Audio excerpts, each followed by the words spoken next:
Di sebuah desa kecil di kaki Gunung Gede, Sukabumi, hiduplah seorang pria bernama Wira.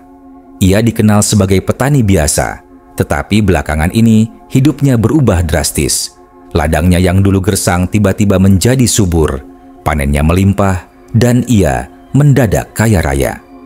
Orang-orang di desa mulai curiga, terutama karena perubahan ini terjadi hanya dalam waktu semalam. Mereka berbisik-bisik bahwa Wira telah melakukan pesugihan sebuah perjanjian gaib dengan makhluk halus demi kekayaan instan. Desas-desus mengatakan bahwa di dalam hutan Gunung Gede ada sebuah gua yang dihuni oleh siluman. Banyak yang percaya bahwa siapapun yang ingin mendapatkan kekayaan dengan cepat harus pergi ke gua tersebut dan melakukan ritual tertentu. Suatu malam, seorang pemuda bernama Saka yang juga ingin kaya mengikuti jejak Wira. Ia diam-diam mengamati Wira dan akhirnya mengetahui bahwa setiap malam bulan purnama, Wira selalu pergi ke hutan. Dengan rasa penasaran, Saka mengikuti Wira dari kejauhan. Saat sampai di sebuah gua tersembunyi, Wira mulai membaca mantra dalam bahasa Sunda kuno. Tiba-tiba, sosok besar bermata merah muncul dari dalam gua. Siluman itu menyerupai seekor harimau raksasa dengan bulu hitam pekat. "Engkau telah memenuhi janjimu," kata siluman itu dengan suara menggelegar. Wira mengangguk ketakutan. "Aku sudah memberikan persembahan seperti yang kau minta." Saka menahan napas, menyadari bahwa untuk mendapatkan kekayaannya, Wira harus memberikan tumbal.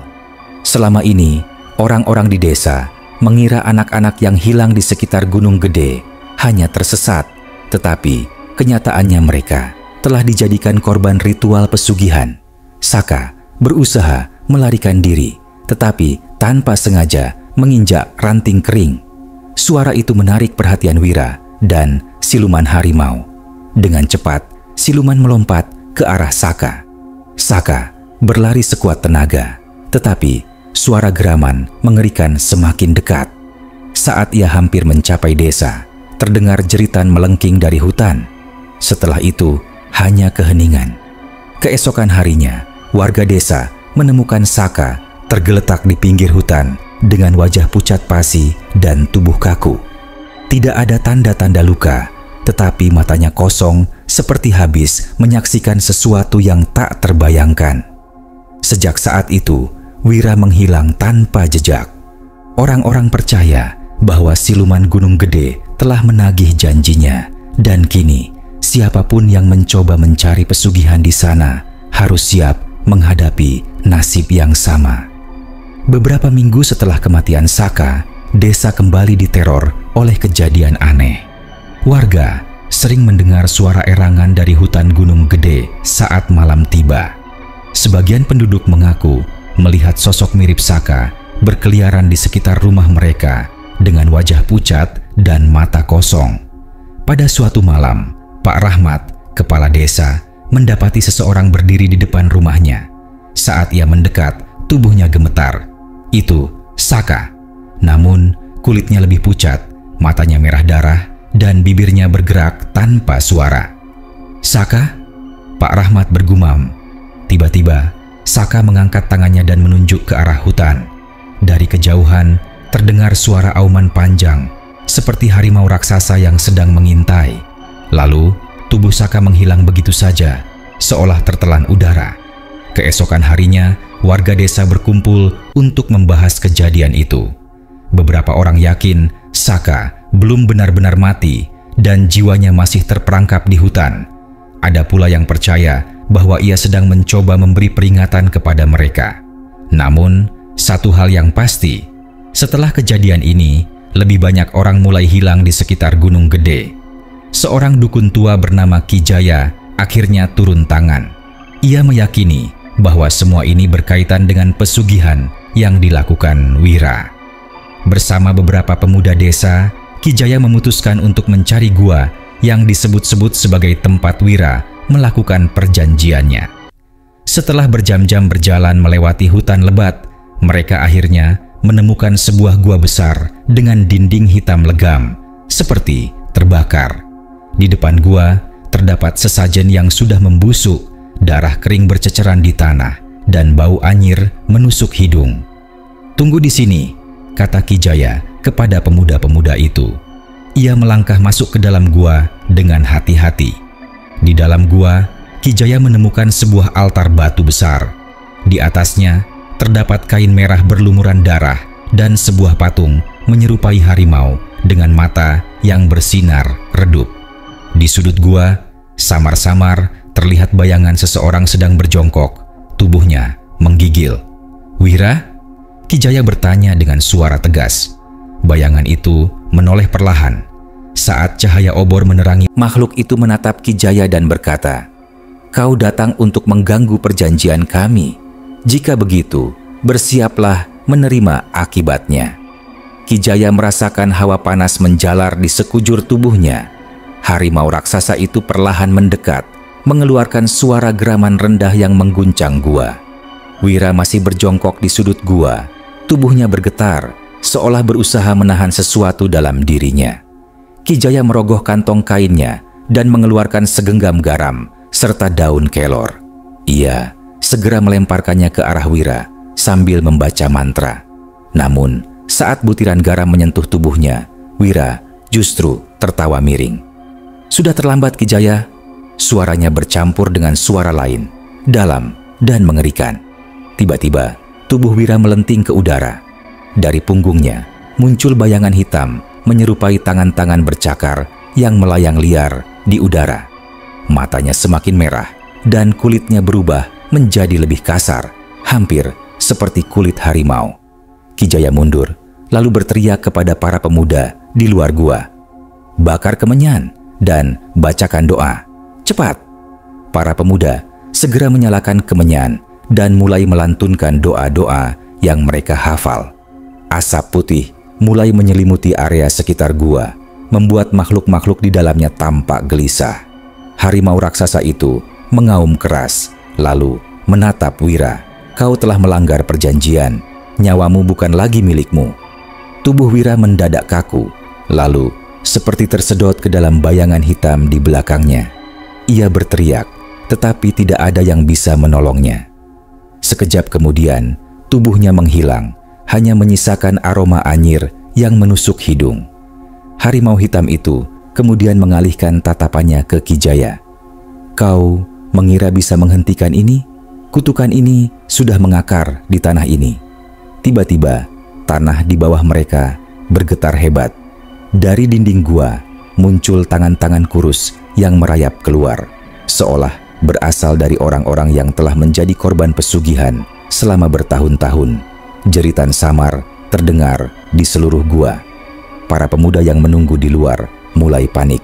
Salah satu dari mereka, Darman, berteriak, "Ki Jaya, cepat keluar, tanah ini seperti mau runtuh." Namun, Ki Jaya masih berdiri tegak menatap harimau hitam itu. Ia tahu, jika ia pergi sekarang, entitas ini akan terus mencari korban baru. Dengan suara lantang, Ki Jaya melanjutkan mantranya, melemparkan segenggam tanah kuburan ke arah harimau hitam.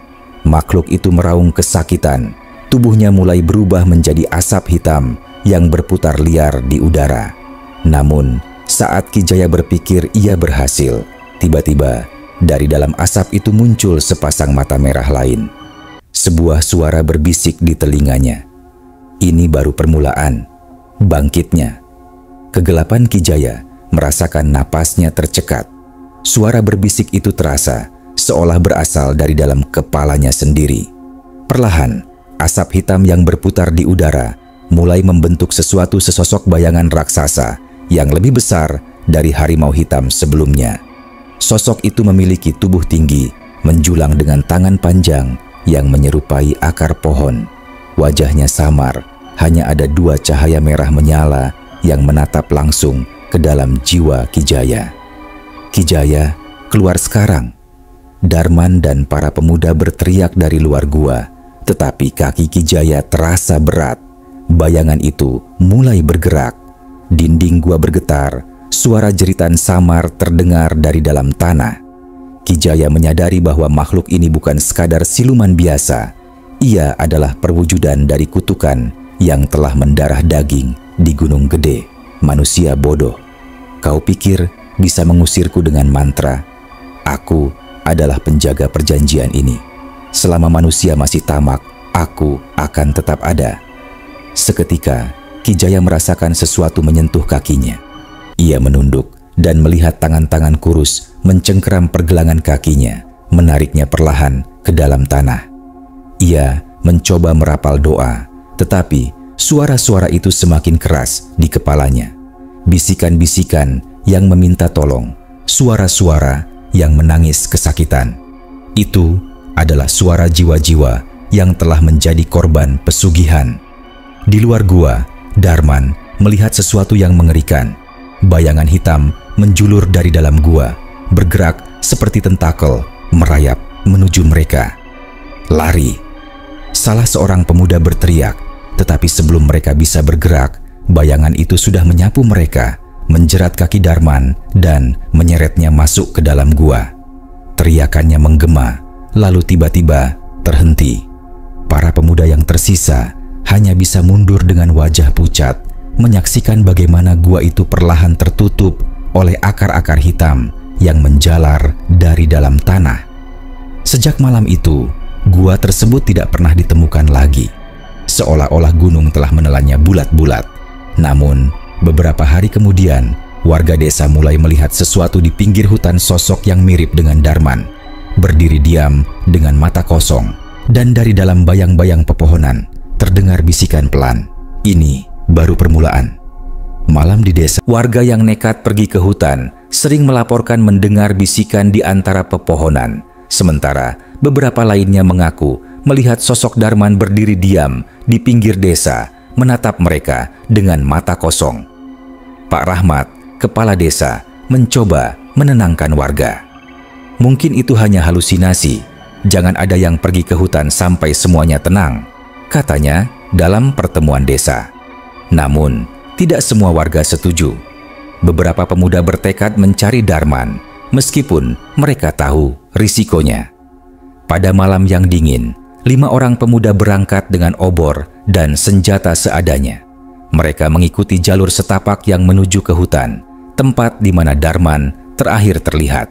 Saat mereka berjalan semakin jauh, suara-suara aneh mulai terdengar. Erangan pelan, seperti seseorang yang kesakitan. "Darman, itu kau?" tanya salah satu dari mereka. Bima dengan suara bergetar. Dari kegelapan, sesuatu muncul. Sosok Darman berdiri di depan mereka. Tetapi ada sesuatu yang tidak beres. Kulitnya tampak lebih pucat, tangannya lebih panjang dari biasanya, dan mulutnya bergerak-gerak seperti sedang berbicara. Tetapi tidak ada suara yang keluar. Lalu, tiba-tiba, "Pergi." Satu kata itu keluar dari mulut Darman, tetapi terdengar seperti berasal dari banyak suara sekaligus. Para pemuda mundur, ketakutan. Namun, sebelum mereka bisa lari, sesuatu bergerak di belakang Darman. Dari dalam kegelapan, muncul bayangan hitam yang perlahan membentuk sosok yang sama, seperti yang Ki Jaya hadapi di dalam gua. Mata merahnya bersinar, dan ia mengulurkan tangannya ke arah mereka. Seketika, salah satu pemuda menjerit. Tangannya mencengkeram dadanya, lalu tubuhnya tiba-tiba melayang ke udara. Ia berteriak sejadi-jadinya, tetapi dalam hitungan detik, tubuhnya menghitam, seolah-olah semua cahaya dan kehidupan tersedot keluar. Bima dan yang lain berteriak ketakutan, melepaskan obor mereka, dan berlari sekuat tenaga kembali ke desa. Namun, langkah mereka terhenti ketika suara bisikan kembali terdengar. Kali ini lebih dekat. "Manusia selalu tamak. Kalian semua akan menjadi bagian dariku." Saat mereka menoleh, Darman sudah menghilang. Namun, bayangan itu masih ada, bergerak semakin dekat. Dan malam itu, hanya 3 orang yang berhasil kembali ke desa. Namun, mereka tidak sama lagi. Mata mereka kosong dan bibir mereka bergerak-gerak, seolah masih berbicara dengan sesuatu yang tak terlihat. Dan di pinggir desa, dalam kegelapan hutan Gunung Gede, sesosok makhluk berdiri, menunggu korban berikutnya.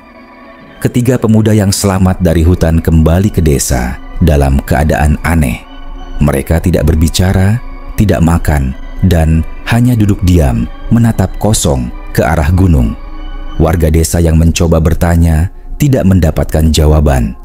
Hanya sesekali bibir mereka bergerak seperti merapalkan sesuatu dalam bisikan yang nyaris tak terdengar.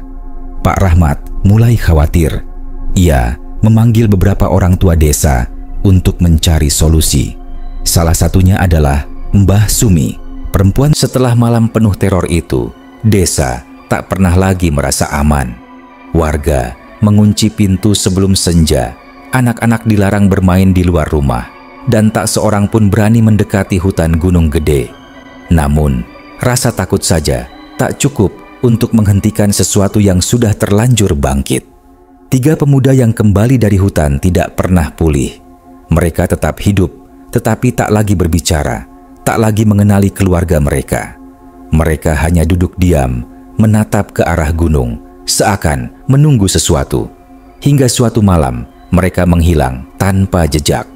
Mbah Sumi tahu, ini bukan akhir. Ini adalah awal dari sesuatu yang lebih besar. Ia kembali melakukan ritual untuk mencari tahu apa yang sebenarnya terjadi. Saat dupa menyala dan mantra diucapkan, suara dari dunia lain kembali terdengar.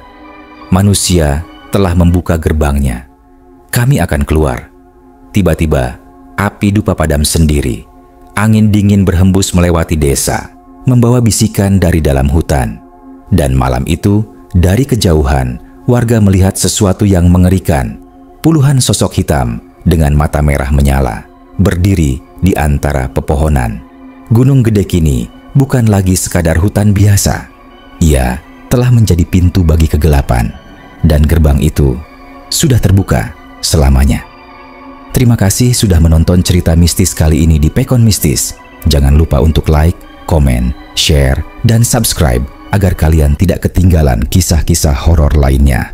Kalau kalian punya pengalaman seram atau cerita mistis yang ingin dibagikan, tulis di kolom komentar. Siapa tahu cerita kalian bisa diangkat di episode selanjutnya. Sampai jumpa di kisah horor berikutnya. Tetap waspada karena mereka mungkin ada di sekitarmu.